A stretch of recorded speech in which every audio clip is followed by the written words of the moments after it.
A very warm welcome to everyone joining our monthly call meeting, and to Mitchell Beer, publisher of the Energy Mix, who will be speaking with us this morning. We had over 98 registrants for this meeting. A special welcome to those of you who are joining us for the first time, and feel free to stay for our after chat and to check our website and the November newsletter, which have links to articles and podcasts on many of today's issues. So our land acknowledgement is next. We acknowledge that we're gathered on the traditional and ancestral and unceded territory of Indigenous nations. We recognize that the Indigenous peoples have long held knowledge about how to live in respectful relationship with the land, waters, and all living beings. Their ecological practices, governance systems, and teachings offer vital lessons, especially as we face climate change, social inequity, and the need for deeper community connection. We reflect on our presence here today and commit to listening, learning, and acting in ways that support Indigenous resurgence, truth, and justice. So our agenda today will begin with three call members, Michael, Priscilla, and Janet, who will provide short overviews on the following pivotal events from the last month and a bit of context. Those include COP30, Canada's Federal Provincial Division of Powers related to energy and the environment, the federal government's new Climate Competitiveness Strategy as it appears in the 2025 budget, and finally, last week's Canada-Alberta Memorandum of Understanding. We'll then welcome our guest speaker, Mitchell Beer, who'll speak and then has kindly agreed to open the floor to your questions. Finally, we'll have a preview of CALL's new website, it's a big unveiling, and then wrap up with a quick overview of what to expect from CALL in early 2026. We'll wind up our formal meeting around 11:30 and then have an after chat after that for those who'd like further discussion. So let's get started. Over to you, Michael, for a summary of COP30. Thank you. Appreciate that, Jane. So there's been a lot of news around COP30. There was a flurry of it, of course, when COP30 ended, and a bit during COP30 in mainstream media and other sources that we value in terms of the sort of environmental space and the nature-based solution space had a lot to say about this COP. I'm going to sort of quickly go through it. There was a view from the outside, which would be sort of civil society groups and others who were at COP who were on the inside watching what was going on. And there's a organization called Climate Action Network, which is an international group that awards a Fossil of the Day award for countries who are not pulling their weight. And the last time Canada got one was in the Harper era when we pulled out of the Kyoto Protocol. And we received another one this year. So that was a sort of assessment and analysis of citizens groups around the world who were looking at Canada's current policies and direction, and decided that we really deserved a Fossil of the Day award. The other sort of view from the outside is the Climate Action Tracker, which looks at the countries and their ambition in terms of climate action. And we had been labeled as, in some areas of that tracker, sufficient and others insufficient. And they have moved us into a new category of highly insufficient. But then there's the view from our own government. If you go to the Government of Canada website under COP30, they have a list of all kinds of things that they say they were very proud of in terms of their role at COP30. One of them has to do with international climate finance and the investments that they say they're going to make of $392 million across 5 projects to support climate action in developing countries. That's pretty much the same amount of money that was in a previous budget. So I don't think it's a huge increase from my understanding. They're supporting the concept of early warning systems in developing countries, the CRUISE uh, initiative, and then joined the Coalition to Grow Carbon Markets. That's not a particularly surprising support for something that is very attuned to the approach that the government is taking on climate change and throwing it open to the markets to solve. And then one positive thing is Canada did endorse drastically reducing methane emissions in the global fossil fuel sector. And they welcomed the Powering Past Coal Alliance with a new plan to moderate coal transition, to assist coal transition globally. Um, they also, I think one thing about COPs that people need to understand is a lot of work goes on in committees, in small committees. It's not just this final statement, but there are numerous activities that occur. And in terms of Canada's participation, what they see is the things that they've been doing. There's a list of 26 highlights that they feel showed that Canada was on side for climate change. But I just want to say that out of those 26, there's only 5 of them that are actual action commitments.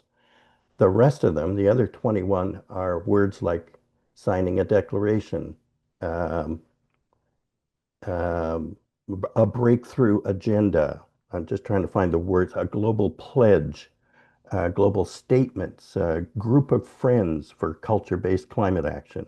That's an example. Or a joint statement and roadmap on international assistance and partnerships for green industry transitions. But a lot of these things are statements of principle. They're not necessarily agreements to proceed with actual action on climate change. So that's one of the distressing parts about looking at Canada's role, even from their own website.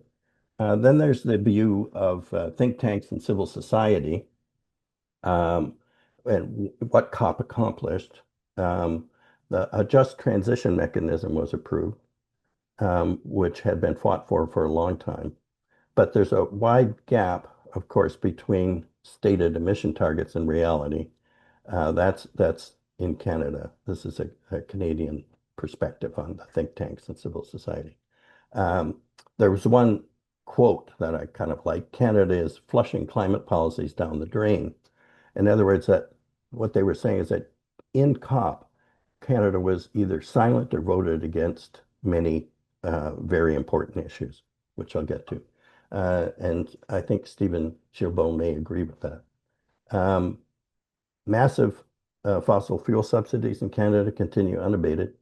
We have the LNG project, we have the gas pipeline, now the bitumen pipeline, and the suspension of zero emission vehicle standards. So those were the kind of comments from civil society groups about Canada's lack of ambition at this COP. But there are successes. So there were 85 countries that agreed to language that supports a roadmap to fossil fuel phasing out fossil fuels. That was one of the most important objectives of many people at this COP, and it did not end up in the closing statement. No mention of fossil fuels. However, there were countries willing to have that statement in the closing agreement statement, and the COP president has launched a working group of more than 90 countries supporting the phase out language to counter the lack of progress on fossil fuel reductions in this COP. So they're not giving up. And Brazil was very forward in hoping to get this language into the final agreement. So another agreement to triple adaptation finance and protect the world's forests by 2035. But you know that's a success. But on the other hand, commentary is that the check is in the mail. We'll see what happens if the money actually is produced. 5 years later, then this 2035, it was moved from 2030 to 2035. The global South called for 2030, and EU and Japan drove the change from the 2030 to 2035. And there's very murky language on how the funds are secured.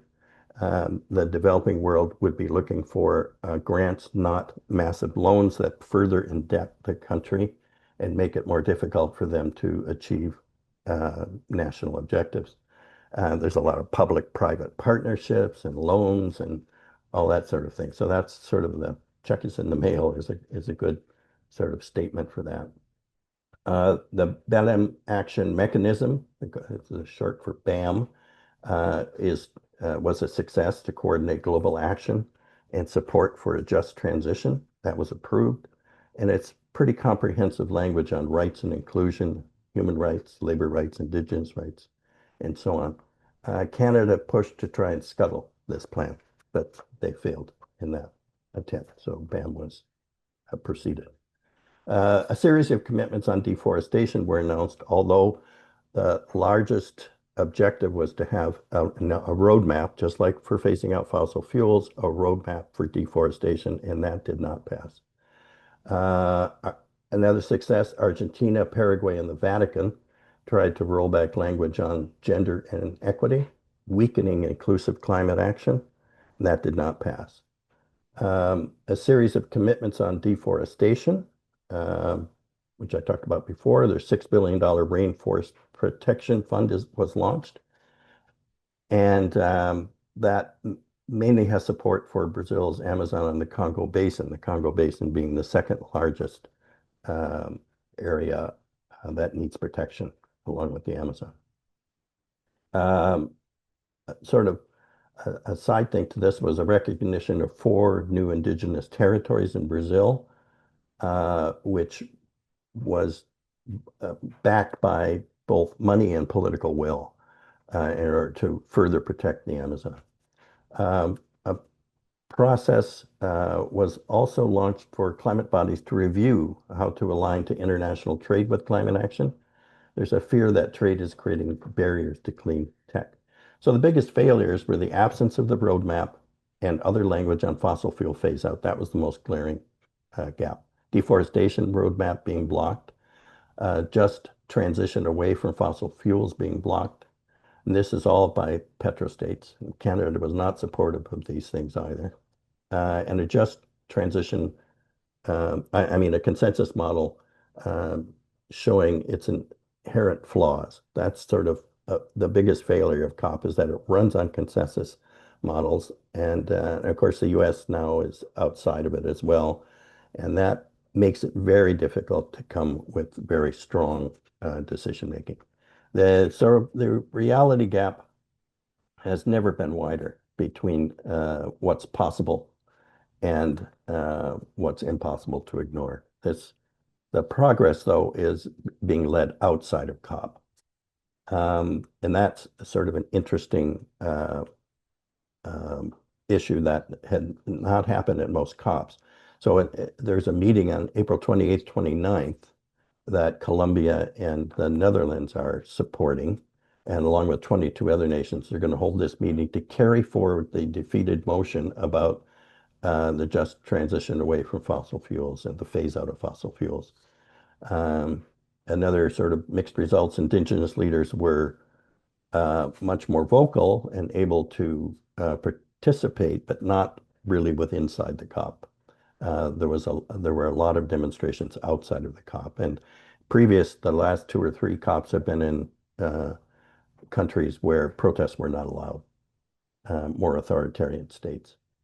So the head of the UNFCCC, Simon Stiell, says, I'm not saying we're winning the climate fight, but we're undeniably still in it, and we're fighting back. And so I think that's sort of a summary. I just want to end with a quote from the Environment Minister of Brazil. And she has a really interesting comment. She says that reality itself says we did less than was necessary. But what gives us hope is we managed to maintain the connection between dream and action during these 30 or so years. If we didn't have the Paris Agreement and the efforts that preceded it, the planet would be on course for 4 degrees centigrade of warming. Thanks to these efforts, global heating hasn't reached that level. And if that were to be continued in lives, in food systems, in energy systems, in technological advances, we would see that we have had many gains. They have had avoided many catastrophes, that we have saved many lives, many portions of food, and we have managed to preserve more areas of land from being totally devastated by desertification or by the rise in sea levels. But our efforts are still insufficient, and now there's no more room for insufficiency. Only a tiny crack for action remains. And when possibilities narrow, efforts to broaden them must be carried out with all speed, intensity, and quality.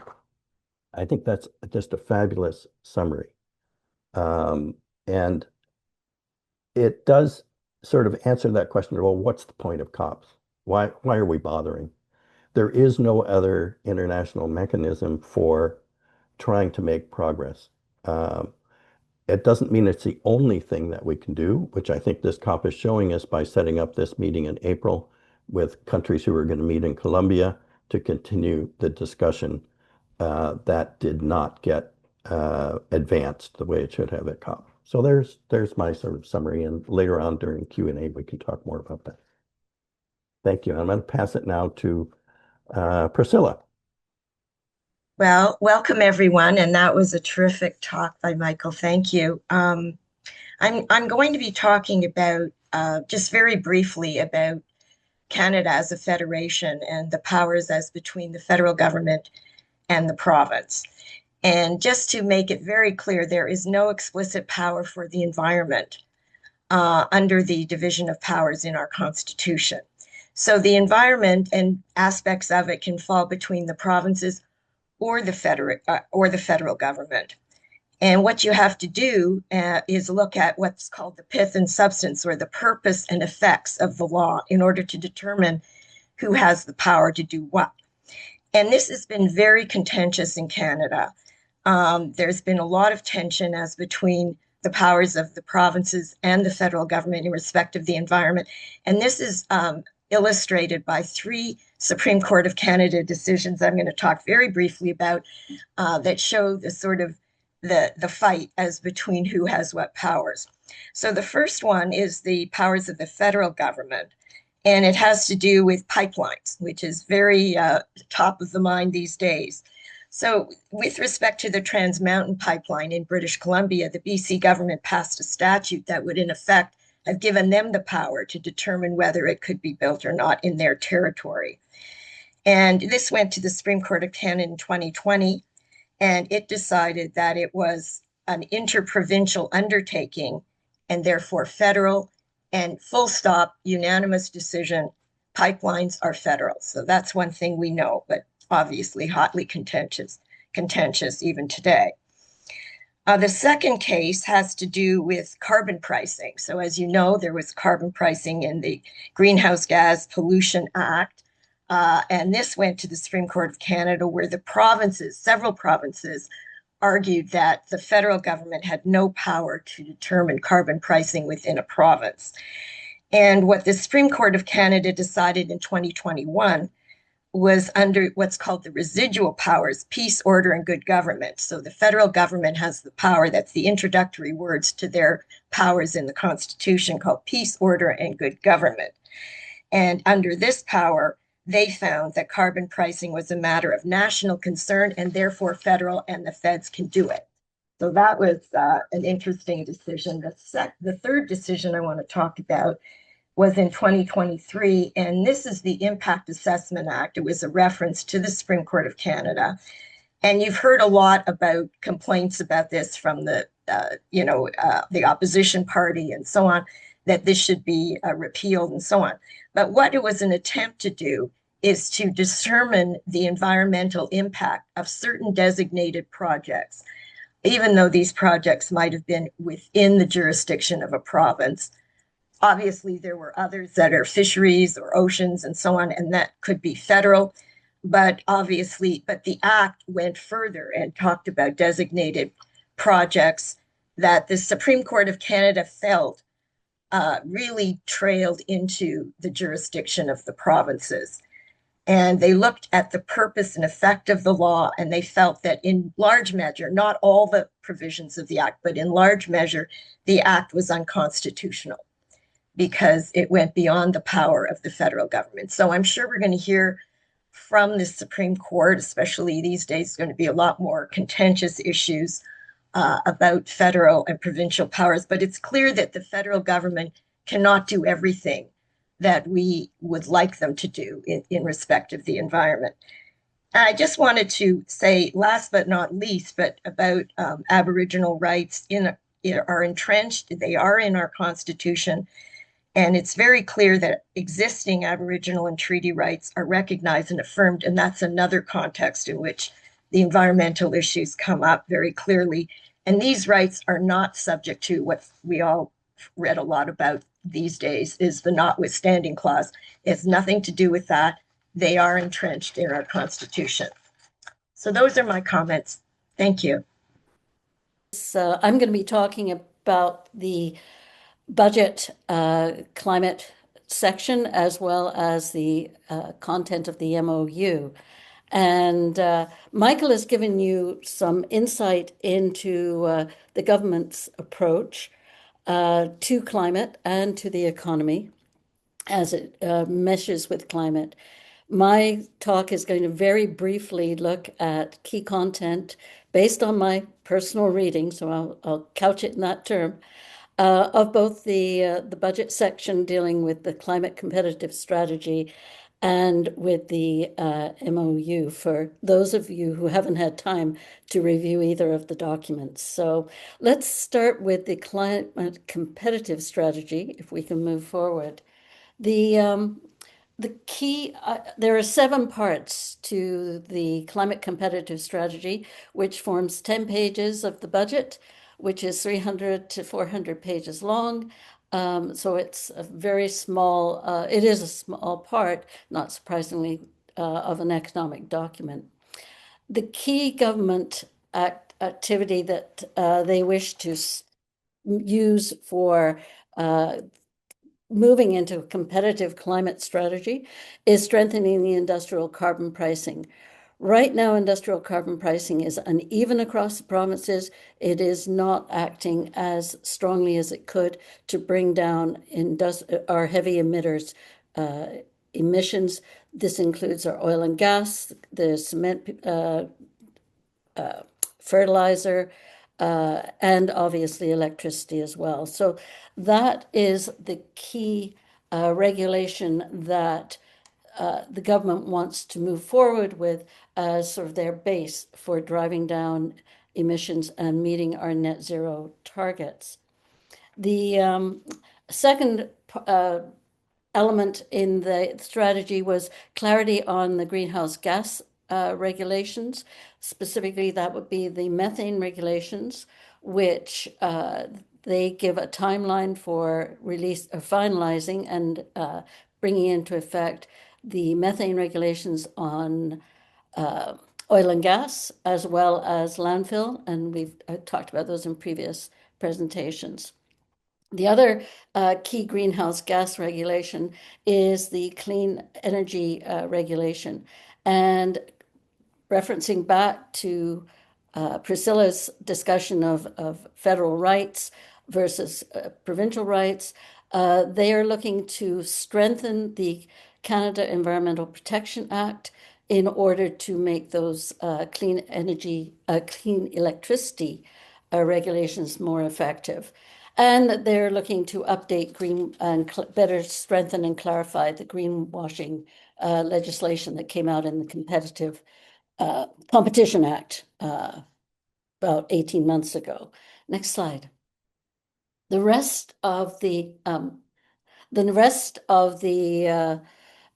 budget strategy really deals with improving and increasing finance, particularly mainly private investment into improving the clean economy, directing it to both clean electricity as well as reducing emissions on the methane side through support to carbon capture and utilization and storage technologies, supporting critical minerals and moving to increasing capital for the transition and development of new green technologies. And one of those key parts of that is having a formal definition of what is a green and sustainable project so that investors can invest in effective areas.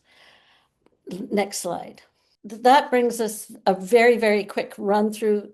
If you've got time, it's worth reading the 10 pages. It just gives you a bit of insight as to where the government is coming from. The Canada-Alberta Memorandum of Understanding is really what's driving a lot of our discussion right now. And it's probably the first move to really, by the government to, in effect, make the industrial carbon pricing more effective.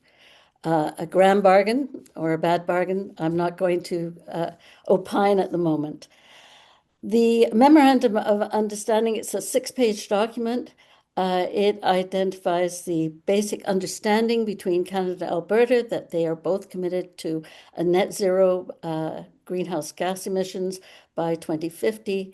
They want to work together to establish Canada as an energy superpower, and that they recognize their obligations to respect Aboriginal treaty rights. The MOU identifies 4 projects, as well as a number of commitments by the Alberta government, by the Canadian government, and jointly by the Alberta government. Karen, you can go forward to the projects.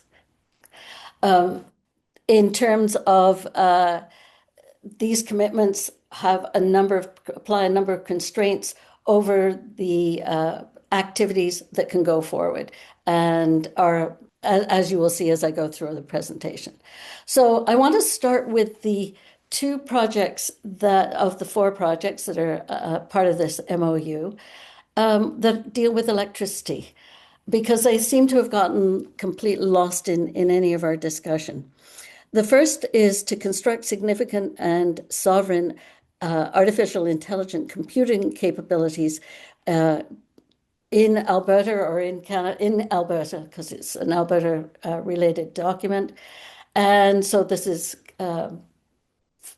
building data centers and maintaining Canadian control over the data in the data centers where all our data is going.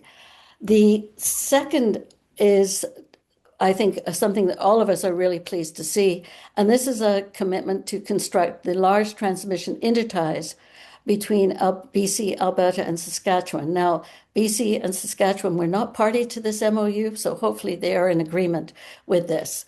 But the intent is to increase low-carbon electricity across the Western grid from where it is right now. Just 2 comments I want to add to this. There is in the MOU an agreement to develop a policy for a nuclear strategy within Alberta. There is, however, no mention of renewable energies. Presumably, purely, this is a political issue.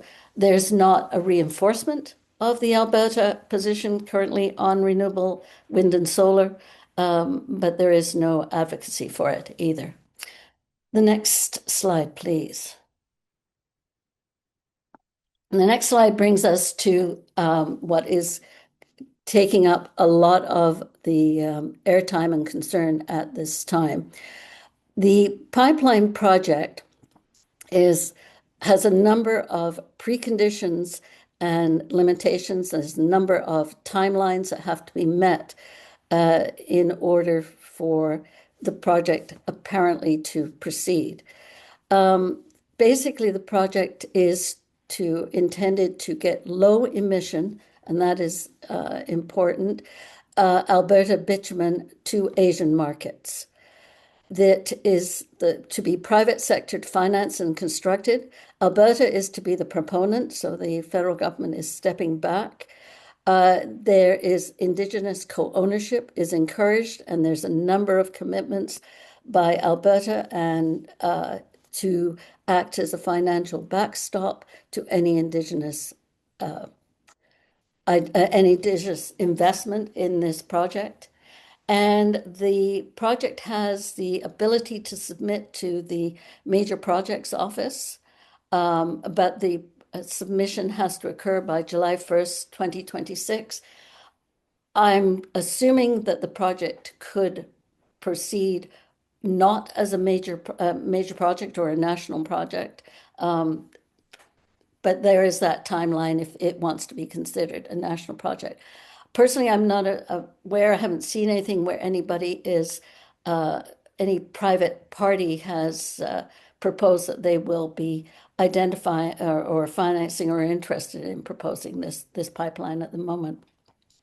The second part of the energy projects under dealing with bitumen is carbon capture, utilization, and storage has to come online, and to make the process of Alberta bitumen a low carbon intensity project, so that this is where we flip back to the low emission Alberta bitumen to Asia. So it's key to the project proceeding.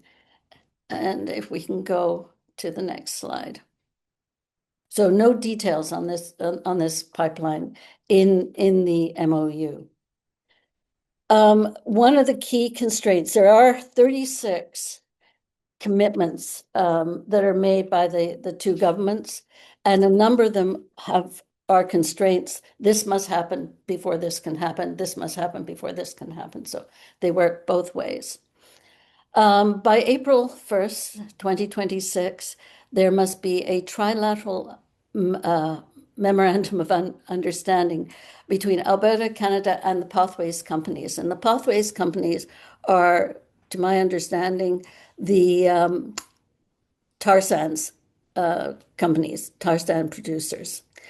And in that agreement, they have to commit to phased delivery of emission reductions occurring within their production of bitumen. This is called the Phase 1 Pathways projects. It includes carbon capture, utilization, and storage in a major way. It also includes such things as reduction of the volatility of solvents used in their projects, and other process activities that can be taken to reduce methane emissions. It is to commence operation between 2027 and be completed by 2040, when they will be at best-in-class emissions of production of bitumen. I don't know how that is determined, but anyway. And they're committed to have emission reduction targets met at specific date intervals between 27 and 2040. And it is an absolute precondition for a low carbon bitumen pipeline that this agreement be in place and active. Next slide. So what did Canada, or what did the federal government get? Well, it got some movement from Alberta on carbon pricing. And they are committing by April 1st, they have agreed to a carbon price of $130 per ton of CO2e. And so that is in the MOU. And under the tier, which is I'm not even going to try and remember it right now, which is their branch of government that manages emissions. I'm just going to catch myself and make sure. Yes, so that 130 price has been agreed to. By April 1st, 2026, they have to have a plan identified on when will be the start date of this 130 tons per CO2e, the price being in place, replaces their current $95 ton per that they have fixed previously.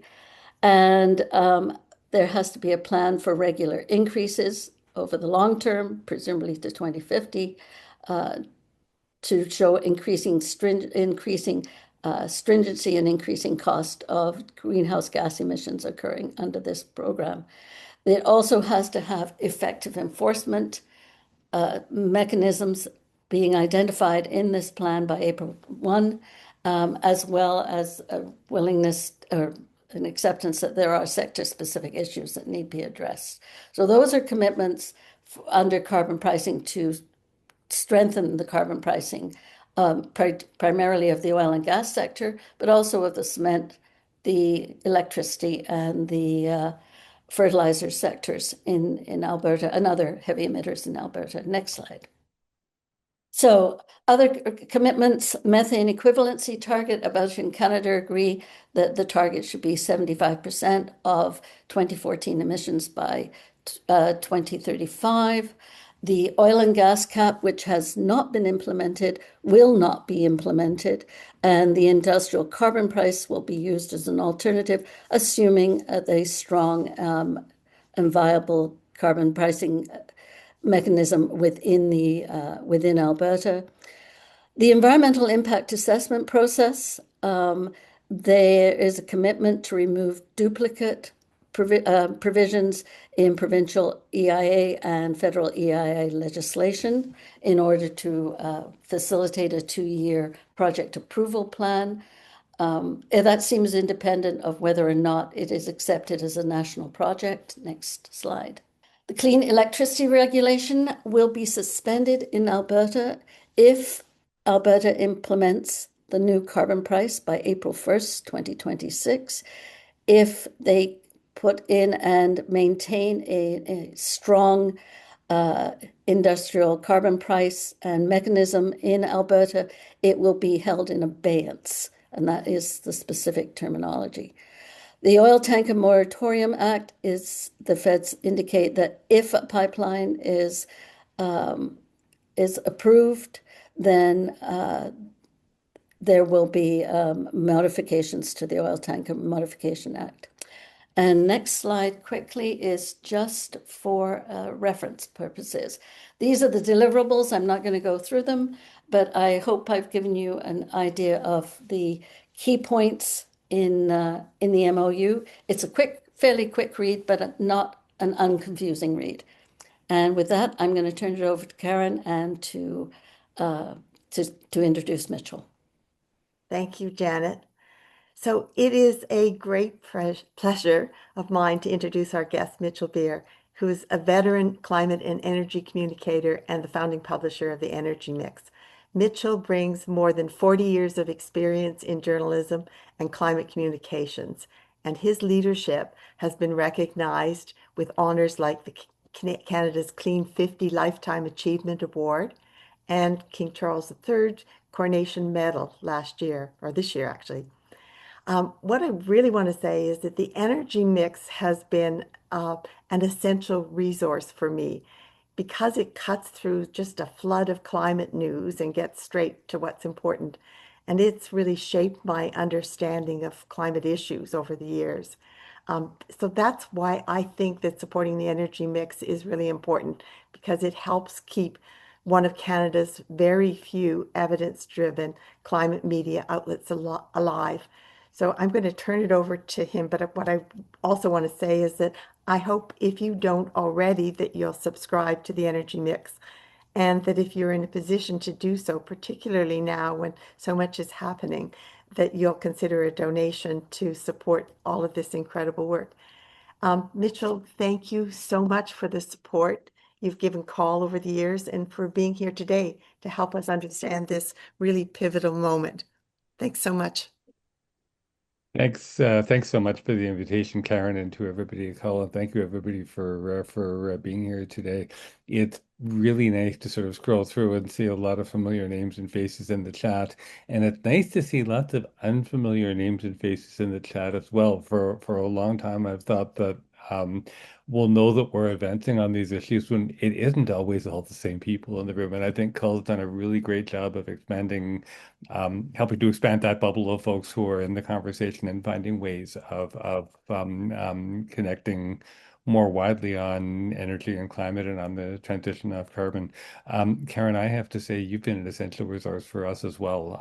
I don't know if everybody here knows, but you're going to know now that Karen's been a member of our community sounding board from the time we established it, and just what great expertise and insight you bring us at every single meeting. This presentation won't be exhaustive. That should be a relief because, as you've already seen, there is way too much going on right now. I'm going to focus specifically on the MOU, and you've already heard from Janet how wide and how multi-layered this beast is. And in fact, I've been prepared to say that I haven't seen anybody yet really try to get at all of it because there's so much of it. And if I were to say that now, Janet's just made me a liar. And what an amazing inventory of everything that just everyone in the community is trying to parse through and understand right now. So I'm just going to share some top line observations. I've sort of been given plus or minus 15 minutes. I'll try to aim for minus because I know we're running a bit behind, but also because I'm here's a line. I'm the only thing standing between you and the Q&A. And I take it as given that in any group, but especially such a wide and expert group, the wisdom is in the audience more than on the panel. So I want to try to get out of the way and help us open the door to that wisdom that you all bring to this as soon as I can. Again, some of my points are a bit of a sequel to Janet's presentation on both the budget and the climate competitiveness strategy, but really, as you've already heard, the MOU is the first implementation and in some ways a change in what we originally saw in the budget. So, top line observations. First of all, nothing set in stone. This is not a prediction. Tragically, we haven't been able to replace the crystal ball since we smashed it when we were moving the office about 15 years ago. But on the balance of probabilities, I would really say the pipeline is not viable. It's taken up all of the conversation. It's going to need to take up a lot of the conversation until the thing finally dies and disappears the same way Northern Gateway did more than a decade ago. There was a really great pre-internet line actually about the nuclear industry. So this one's taking a little bit of a while to happen, but there's a just brilliant energy analyst and modeler in the US who said that who compared the US nuclear industry to a dinosaur with its head cut off. Poor dinosaur. But if you can get a wide enough view, you can see that the beast is well and truly dead. But it's so big that it's going to thrash around for a while until the message gets from the head to the tail. And I'm almost certain that that's the story with this pipeline as well. There will be no demand for the oil. The tanker traffic will not be insurable. And as somebody said, if the voyage is not insurable, the voyage will not happen. There is such blatantly obvious risk for any investor who wants to consider this, not only because of all of the inherent problems with the activity that's being proposed in Canada, but that with a clear-eyed view of how quickly oil and gas demand is going to peak this decade and then begin declining through the 2030s and never recover. Anybody who wants to get involved in these projects to begin delivering new fossil fuel supplies in the 2030s would basically be committing investment malpractice if they committed to it. And governments won't have enough money to get the whole thing done on their own. We found that out with Trans Mountain. All of this might explain, in fact, why private financing hasn't stepped up for any of these projects yet. We may find, once we get a wide enough view of the dinosaur and we can look back a bit in retrospect, we may eventually find that it's a blessing in disguise that the pipeline of the Pathways project are conditional on each other, because that means they're now joined at the hip. We're hearing that the pipeline won't happen without CCS. It's pretty clear that Pathways won't happen without the pipeline. So if one of them goes down, they both go down. And again, that'll be great because it'll mean the carbon capture and storage stops taking up so much of the political and conversational oxygen in the room. Carbon capture and storage is a 90-minute webinar all on its own, and I'm not going to subject anyone to that right now. Loads of links on that, and we do have an indexed archive. We've been following this closely, exhaustively. We really don't get out enough at the Energy Mix ever. But we've been following this story for 5 or 6 years, and it does not get any better from the industry point of view. The two snippets that I'll leave you with are, first of all, the authoritative analysis that carbon capture and sorry, three things. That carbon capture and storage would be scuppered, quote unquote, without permanent taxpayer subsidies. Secondly, the industry itself admitting that this technology won't be ready to scale until 2035 at the earliest. And third, the thing to always remember about carbon capture and storage attached to oil and gas facilities, as opposed to other heavy industries like steel and iron, where the where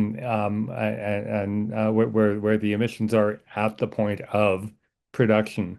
With oil and gas, never forget that for all the spin, for all the storm and fury around pathways, even if it succeeds, which is highly unlikely, they will be capturing about 20% of the emissions in a barrel of oil.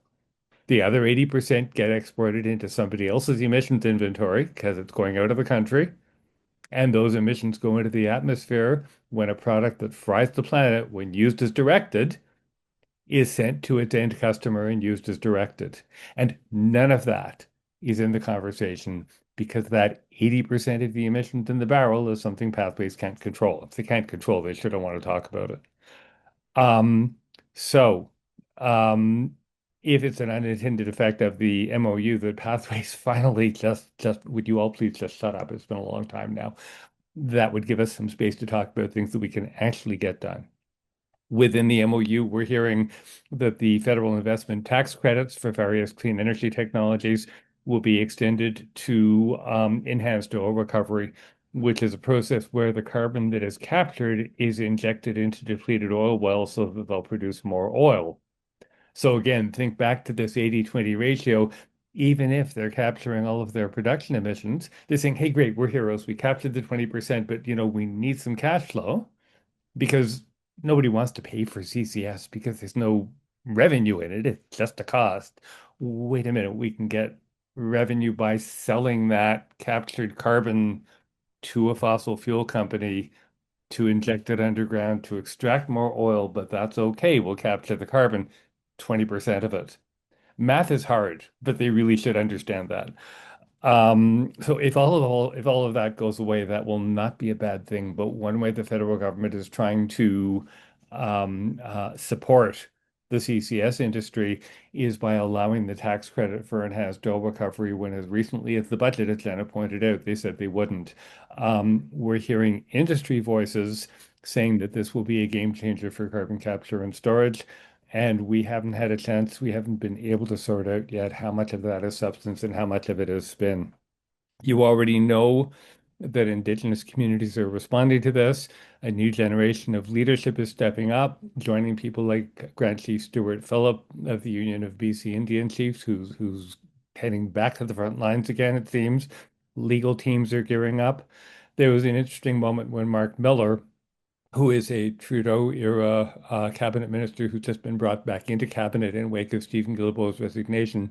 Miller said in the last couple of days that Thursday's announcement was a tough day for them, which I kind of didn't see at the time, but that was going to be the easiest day for them in the pipeline fight, that from here it's going to get tougher. And honestly, what's frustrating about this, going back to the idea that really it's very unlikely that this pipeline will succeed, however likely or unlikely it is, the imperative for Indigenous communities, for anybody in British Columbia, for anybody who's a climate hawk, and for anybody who wants real economic as well as climate solutions, it's going to be imperative for everybody to throw good time and resources out of after bad, and get out there and staff the barricades. Again, it's party like it's 2014, and we'll fight the Northern Gateway pipeline again until we know that it's not a threat, because it simply cannot pass for so many reasons that I've only just signposted because I am trying to be brief. Another key point, though, as we saw from Janet, is that those are just the obvious headlines. There is so much more. and a really good chance that the stuff below the surface will be more important. And I really think it'll be days or weeks as some of these details wash out and become more clear. We are already hearing, we heard within about 3 or 4 hours of the signing, um, that one of the questions, you'll be shocked, please sit down before you hear this shocking news. There's going to be a question of whether Danielle Smith will keep her promises. I hate to be the messenger for such a surprise. But whether Danielle Smith will keep her promise on an industrial carbon tax at $130 a ton, particularly when she got such a rough ride for that from the separatists in her United Conservative Party during their convention over the weekend. Within hours of the signing, her chief of staff, Rob Anderson, was out on social media saying that April 1st will certainly not be the deadline for implementation. And from his phrasing, implying that, they'll take as much wiggle room as they can on that, which honestly is no surprise. What we do know is that they've agreed to a carve out for the clean electricity regulations, which were a multi-year fight that represented a couple of 100 million tons of emission reductions, I believe, through 2050. Um, and if all of this goes through, Alberta will be exempted from the clean electricity regulations. We've seen before with carve-outs for individual provinces that it takes about a nanosecond for other provinces to ask for the same. And Doug Ford has already asked or hinted at asking for a carve-out for Ontario. Um, in the briefing that Stephen Guilbeault received. This is according to an amazing account by Althea Raj and the Toronto Star.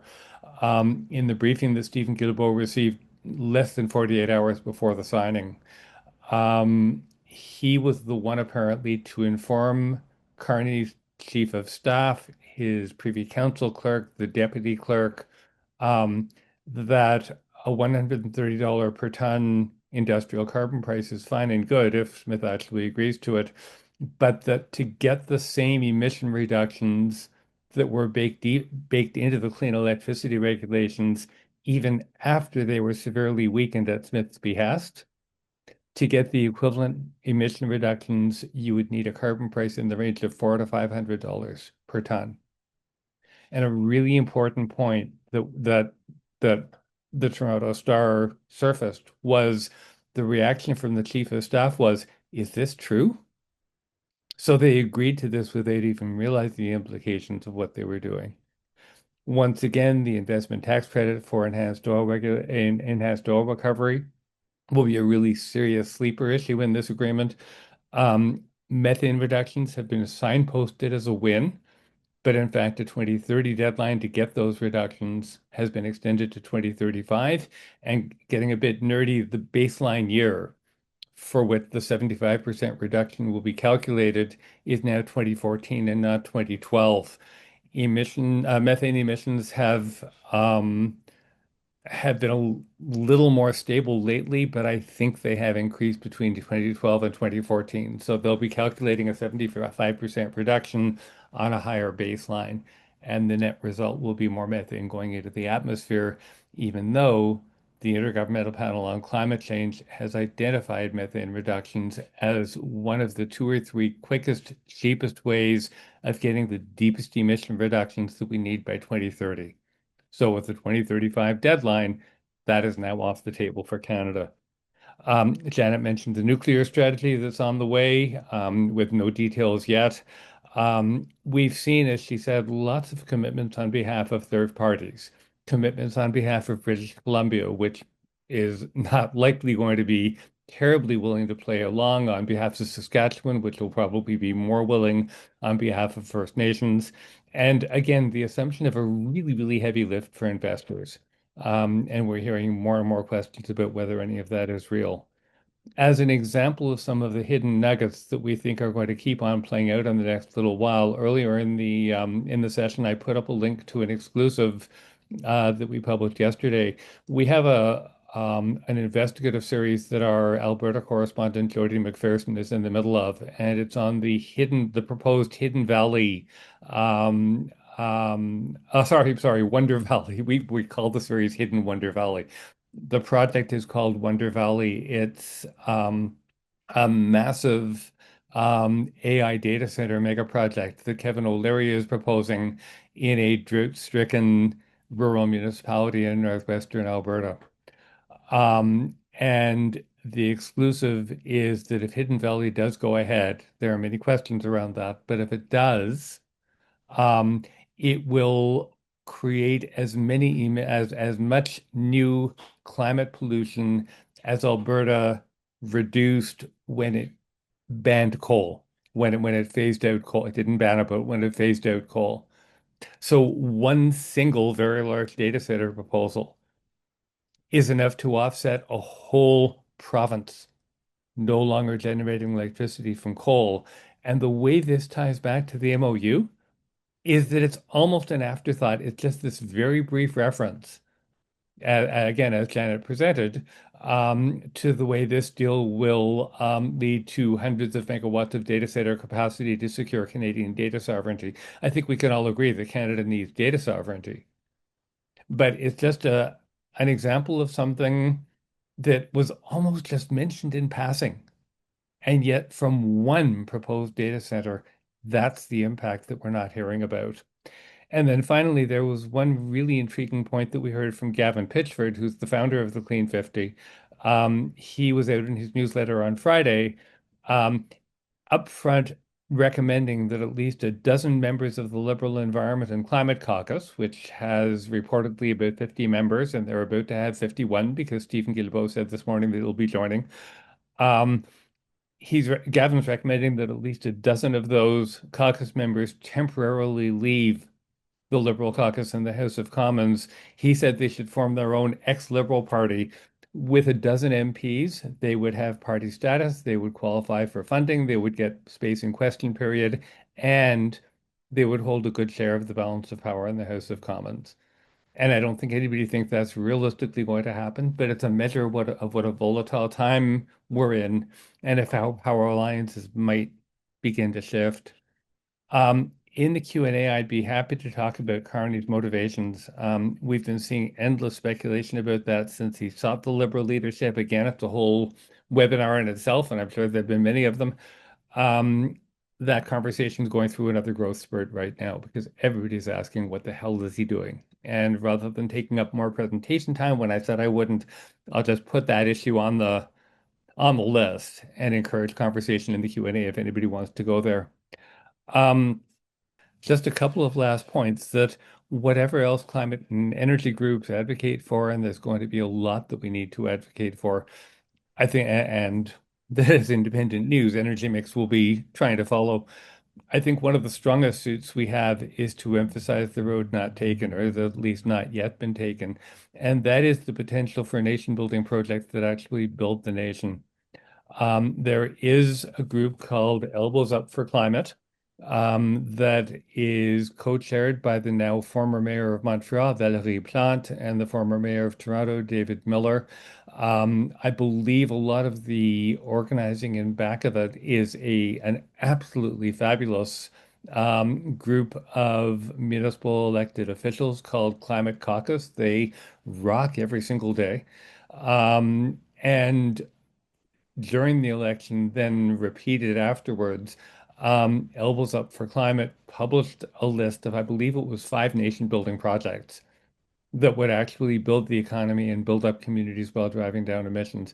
And it's that kind of positive, visionary, yet practical alternative that I think we're going to somehow have to find the time and the bandwidth and the conversational oxygen to be able to focus on at the same time that we respond to all of the specifics that are in the MOU. I think I've gone longer than I was supposed to, but that's kind, Liz, thanks, but I think I have. But I'm really looking forward to the Q&A, so I'm going to stop now. Okay, so I'm going to be your inquisitor today. I'm Liz. And first of all, thank you so much for that. I wish you could have gone on longer. I'm sure Oh, no, you don't. you have. Really, No, life's no, too no, short. I do. Okay. But can I start with the question that you suggested for yourself, which was, what is Carney's game? What do you think he's doing, and do you still trust him? That was your question. No, thank you. Thank you. I should have been just ready. I am ready to just jump in. Um, I am not as confident after this MOU as I was before. But on the whole, and this is just one view, okay, but on the whole, I think I'm still in the same place. I'm disappointed deeply disappointed in the way they're moving, but I think the motivations are still the same. What we're hearing more and more in the community, but again, it's just more of what we've been hearing since he first sought the Liberal leadership, is that now we're going to see the Goldman Sachs guy. And the other Goldman Sachs guy in the cabinet is the Energy and Natural Resources Minister, Tim Hodgson. And it's really nice to know that the Goldman Sachs way is that we can build meaningful, trusting relationships with First Nations over Zoom, but he did apologize for that. As far as the Prime Minister, um, the it doesn't I can't find a logical thread for the assumption a lot of people are making that the author of Values, the person who delivered the Tragedy of the Horizon speech, um, the twice over central banker who risked that reputation by trying to launch the Global Financing Alliance for Net Zero, the former UN Special Envoy for Climate Action and Finance, the vice chair of Brookfield, that's one of the leading renewable energy investors in North America and beyond. I can't find any logical thread to say that he would have done that if he didn't mean it. Okay, the least charitable interpretation of that I can imagine is that it was all just a positioning statement. He was the same guy all along, but this was the way he could advance things. And we're hearing that from some folks, but seriously, if you wanted to advance your profile, in business, in industry, in finance, anywhere, I can think of thousands of easier ways of doing that than being a climate hawk. We all know how hard it is to get taken seriously at that. So it doesn't make sense it doesn't make sense to me that was all pretend. If anybody has evidence for it, let's hear it, but I don't see it. And if that wasn't all pretend, I don't believe that somebody abandons all that and forgets all of it when they change their business card, which, raises the question of does the prime minister have a business card or does he have people for that? Because it's 2025, right? Um, so I'm left with he's still here. It's still him. And what changed was the job description. He was elected with one job, one job. And that was to protect us from Trump, to protect us from annexation. And there was actually fine print in the job description. It was just a footnote that said job two. I'm making this up metaphorically, okay? The footnote said job two. If in doubt, refer to job one. If you're still in doubt, refer to it again. That's the job. That's what he got elected to do. And let's all be grateful for that, because as climate hawks, do we really think we'd be able to be doing any of this if we were a 51st state? It doesn't mean I agree with the way they're executing on it, but I do think that that's the job that they're driving towards. And in fact, the deputy in Althea Rogers' coverage on the Toronto Star, the deputy clerk, Chris Fox, said that to Guilbeault according to the news coverage, after Carney's chief of staff said, "Is this true that we need $400 a ton to achieve the same thing that we had on the clean electricity regulations?" The deputy clerk, Chris Fox, reportedly said, "Yes, it's true, but we have to defend ourselves from Trump." To my mind, that is where nation building projects that really build the nation become politically important as well as important in all of the other reasons we know. I, on the balance of probabilities, I do think he's still there and that they're doing this because they think this is the only way to achieve job one, particularly when we have a province where separation is an active possibility. Separation severely undercuts the ability to protect the nation as a whole, as does, by the way, a carve out that will then undermine the clean electricity regulations everywhere else.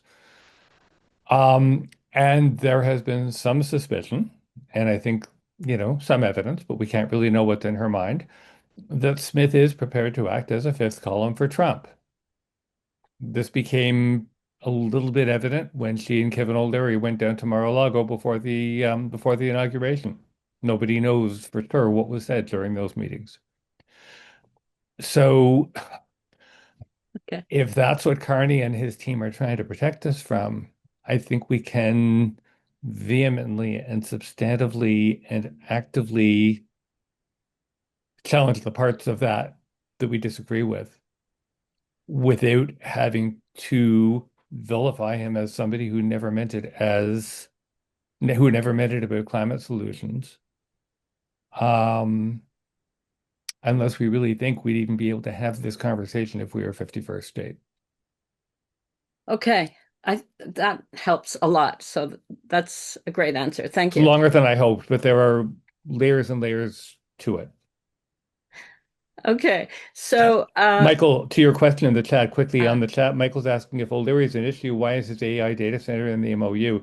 It's not his data center. The language is very general that AI data centers generically will generate millions and millions hundreds of megawatts of computing capacity. So it's not a reference to O'Leary in particular.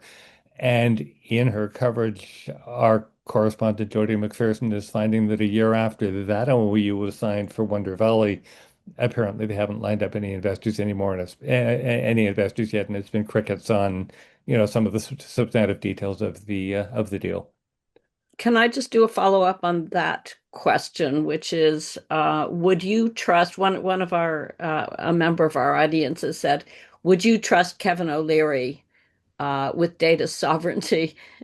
He's a great pal of Trump. I think that's my answer. Okay, thank you. I think that question's the move on. funniest thing I've heard in a long time. Thank you. Oh, I guess the other question is, would you trust Kevin O'Leary to steer a motorboat?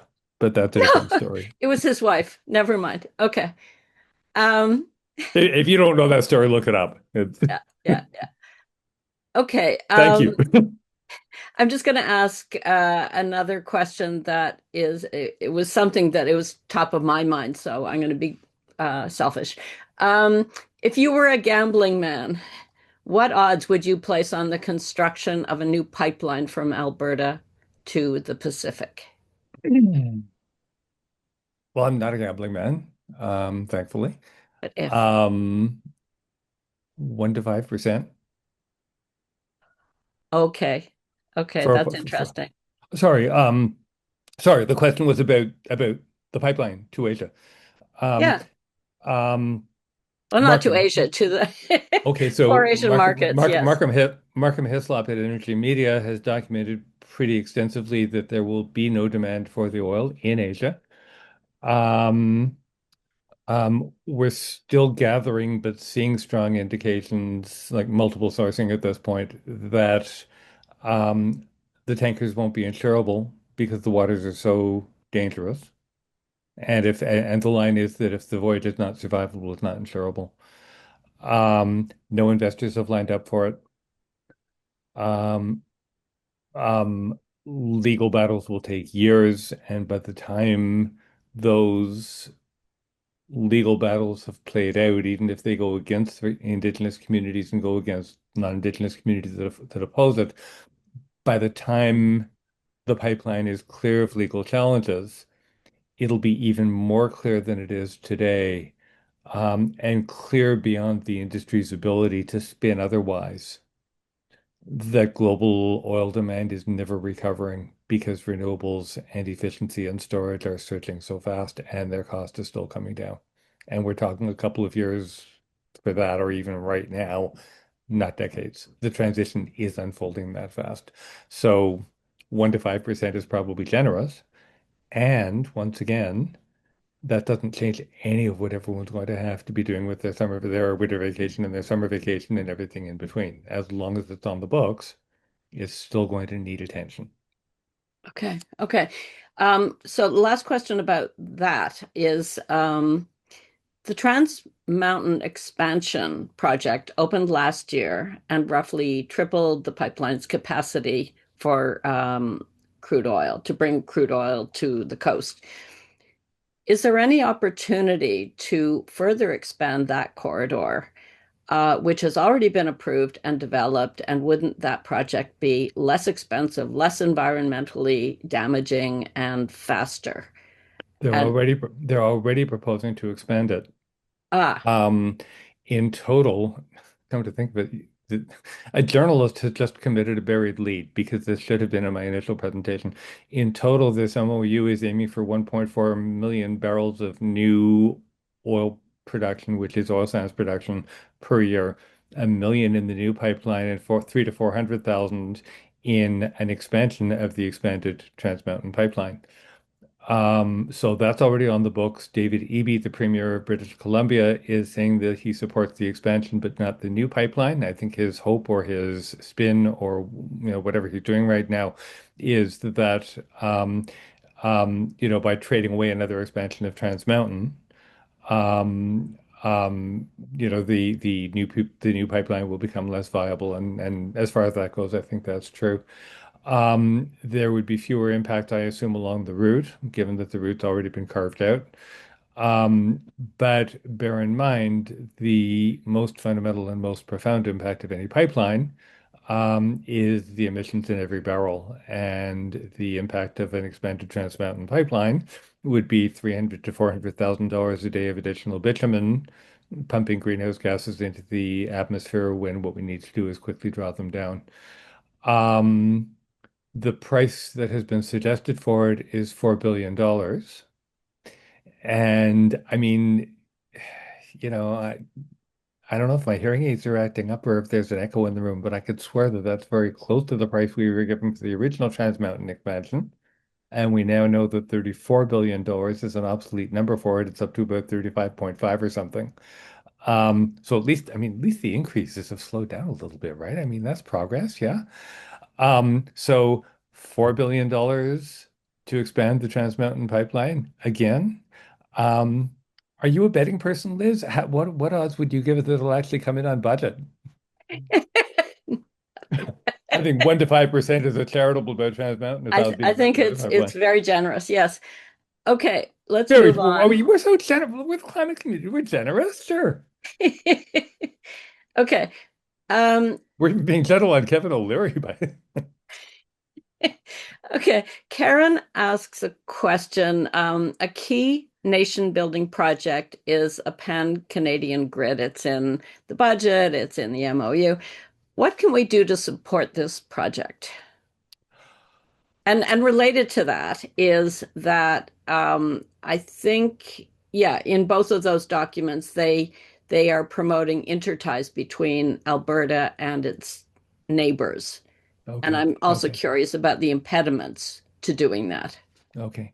Action items and then one caution about the way it shows up in the MOU. Yeah, a Canada-wide grid is essential. It's a nation-building project that you know everybody interested in the energy transition and emission reductions has been looking for. There is analysis that is in progress that shows that getting the Canada-wide grid right will considerably reduce the cost to individual provinces of decarbonizing their electricity supply because be so much easier and more practical to trade back and forth and basically treat the grid as storage and generate where you can generate when you can generate. That means that you'll need less new renewable capacity overall. Groups that have been doing really good work on this, just off the top of my head, Clean Energy Canada has been very strong in this. The David Suzuki Foundation commissioned some excellent modeling when the clean electricity regulations were under debate, and the Smith government was doing everything that it could to undermine them.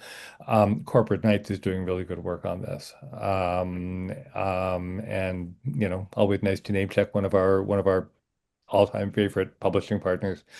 Um, a caveat, a worry that I am seeing in some of the early analysis is that, yeah, absolutely, Alberta Alberta needs for Alberta to get what we want Alberta to have, which is a stable energy system that frees them from this boom and bust cycle of fossil fuel development. And in all of this, we should want what's best for Alberta, what's best for Saskatchewan. Um, um, that I would argue in our terms, their governments really don't mostly. But yeah, Alberta definitely needs better interties to BC. Saskatchewan needs better interties to Manitoba. Um, um, I'm seeing some concern that the way this MOU is structured, because interprovincial power lines, if I've got this right, because interprovincial power lines are a federal, not a provincial jurisdiction, we may see a situation where BC is forced to sell electricity to Alberta to help power either enhanced oil recovery or 1 million barrels per day of new production for a new pipeline that BC doesn't want.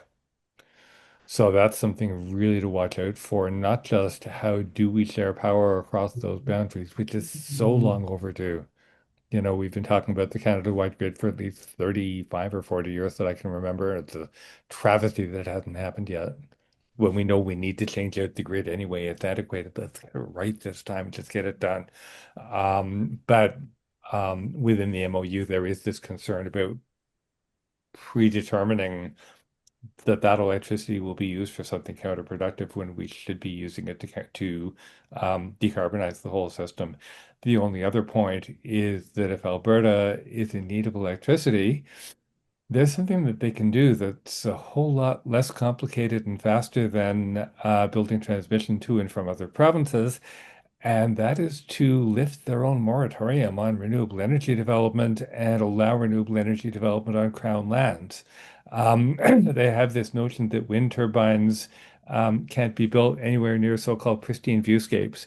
And yes, we should all just, whatever province we're in, and I mean this with utter sincerity, we should all treasure and value the natural landscapes that are so fundamental in Alberta and so important to so many Albertans. And if the government really meant that, they wouldn't be allowing fracking rigs and abandoned oil wells to foul their pristine viewscapes.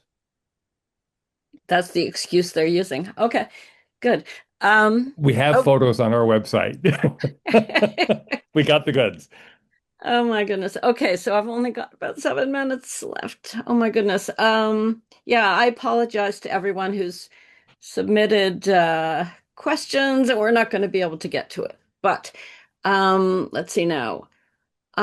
Someone has asked, should we not be paying more attention to the CCS or CCUS project? As Sorry, at first I heard that is this viable? Should we be paying attention to it as a threat? Yeah, absolutely. I've been focusing more on the pipeline because that's what's been getting the top line attention so far. But there are so many arguments, and again, we've been covering this extensively over the last 5 or 6 years. Um, it's a money pit. Um, um, it is a technology that rarely, if ever, delivers as promised. At one point, about 2 or 3 years ago, there was a survey of the top. Uh, my numbers might not be exactly accurate. I didn't verify this before coming on today, but I believe it was 10 of the top 13 sort of marquee CCS projects worldwide failed to one degree or another up to and including some of them having to be mothballed. Um, we've seen multiple analyses saying that carbon capture only succeeds with continuing government subsidies.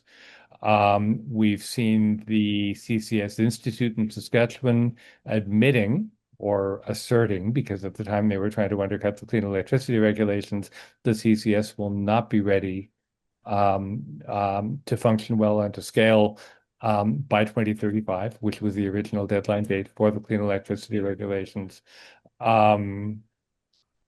And that's the, oh, and then again, the fundamental point that even if everything worked well, 80% of the emissions are exported. When CCS is attached to oil and gas operations, there are applications where the technology can make more sense, and there are other forms of carbon removal that are going to be essential to get us to net zero, or to real zero by 2050.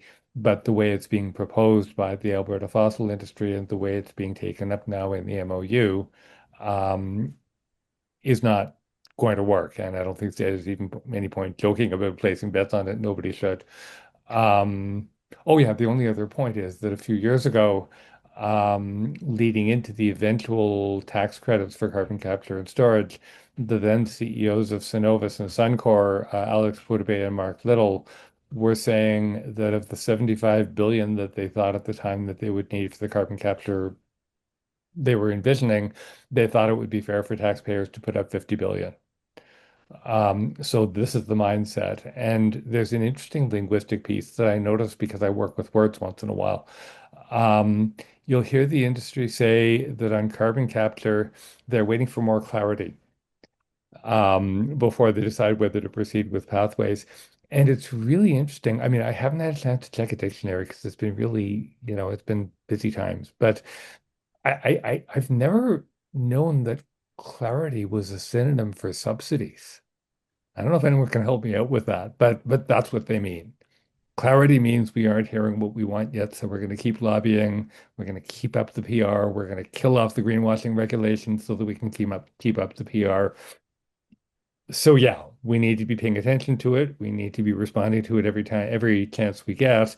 Again, I think the fragment of hope is that given the serious unlikelihood that the pipeline will proceed, and the fact that the two of them are now joined, they're interdependent. Neither can go ahead without the other.